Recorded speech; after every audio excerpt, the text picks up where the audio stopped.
Vuonna 50 ennen Kristusta valloitettuaan Gallian, Egyptin ja Hispanian Caesar tuo Rooman nimen aina Britannia-nimiselle saarelle saakka.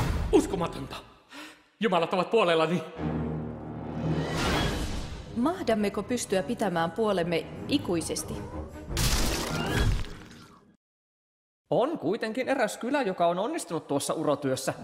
No niin, Poppiks, nyt on aamu. Maalla noustaan aikaisin. Joo, mutta minä tulen Parisiumista. Ja siellä menen tähän aikaan nukkumaan.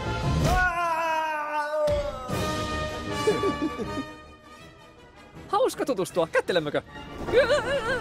Obelix! Kiva, että lähdemme Britanniaan. Heillä on siellä ihan uusia roomalaisia. Tulemme pian takaisin. Tervetuloa Londiniumiin. Kuulin, että kaikki brittinaiset ovat rumia, mutta hän on hyvin viehättävä. Hän on nätti ja tuo mustamekko sopii hänelle tosi hyvin. Minusta tuntuu, ettei hän pidä minusta. Haluatko siis miellyttää neitä? Pieni lahja ilahduttaisi. Gallialaiset ovat nousseet maihin ja heillä on salainen ase tynnyrissä. Erinomainen uutinen. Eikö totta, pikkukullat? Mitä sinä taas teet? Minä maistoin vaan. Ihan pikkusen ei paljon. Kutsutaan palkkasoturit, normaalit, joilla on se erityinen ominaisuus, etteivät he tunne pelkoa.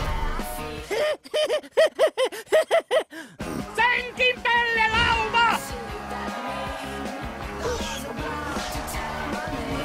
Päästä irti! Pelottele!